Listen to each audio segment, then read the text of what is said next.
परिचय। कैसे हो अमित? मैं बढ़िया हूं। तुम चिंता में दिख रहे हो, क्या बात है? कल मेरी बहन ने मुझसे एक सवाल पूछा और मैं उसका जवाब नहीं दे सका। क्या सवाल है? क्या मैं इसे हल करने में तुम्हारी मदद कर सकता हूं?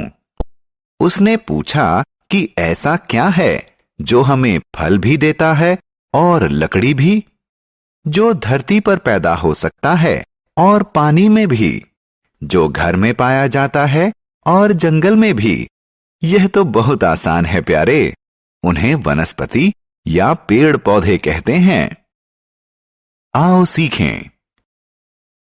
विभिन्न प्रकार की वनस्पतियों का वर्णन करना। किसी वनस्पति के मुख्य भाग का वर्णन करना। वनस्पतियों के मुख्य लाभ बताना। वनस्पति जीवन। नमस्कार दोस्तों, मैं पंकज हूं। क्या आप जानते हैं कि वनस्पति हमारे मित्र भी होते हैं, क्योंकि वो हमें भोजन और जीवन यापन के लिए जरूरी दूसरी कई सामग्री देते हैं। इसके अलावा वो हमें छाया भी देते हैं। वो भी हमारी तरह सजीव होते हैं। उन्हें अपने जीवित रहने और बढ़ने के लिए आहार और जल की जरूरत होती है। उनमें भी हमारी तरह विकसित और लंबे होने की योग्यता होती है। वनस्पतियों के प्रकार। बच्चों, हम अपने आसपास विभिन्न प्रकार के पेड़ पौधों को देखते हैं। हम देखते हैं कि कुछ पौधे लंबे होते हैं तो कुछ छोटे।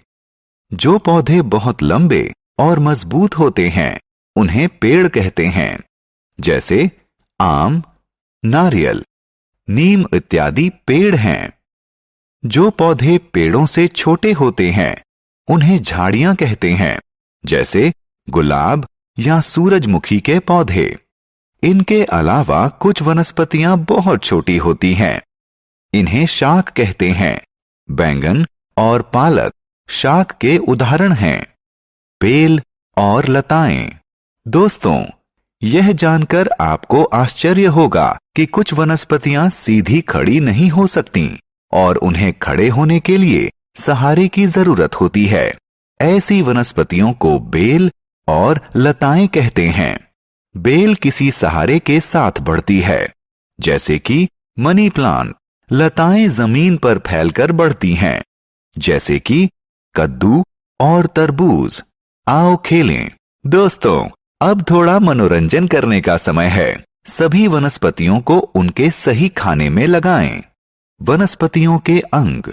दोस्तों, आइए पौधों के विभिन्न अंगों की चर्चा करें। किसी पौधे के मुख्य अंग जड़, तना, पत्ते, फूल और फल होते हैं।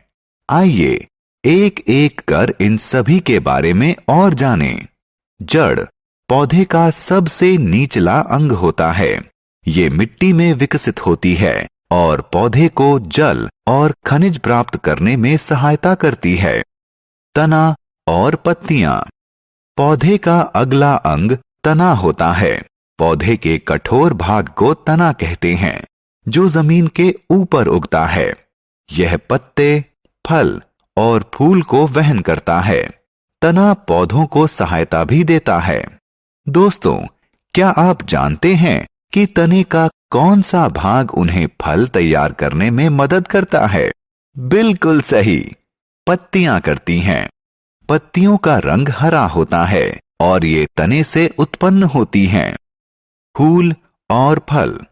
दोस्तों, आइए अब हम पौधे के सबसे आकर्षक और सुंदर भाग यानी फूल के बारे में जानें। फूल विभिन्न रंगों और प्रकार के होते हैं, जैसे सूरजमुखी, गुलाब या डहेलिया इत्यादि।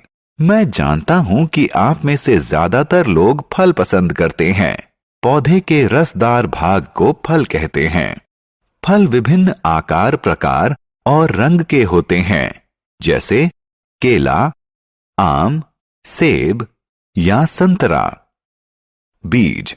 जब हम सेब काटते हैं तो उसके अंदर क्या देखते हैं? हाँ, बिल्कुल सही, हम छोटे भूरे बीज देखते हैं। दूसरे फलों के अंदर भी बीज होते हैं, जैसे पपीता और आम। क्या आप जानते हैं कि नए पौधे का जन्म बीज से होता है। वनस्पतियों का उपयोग।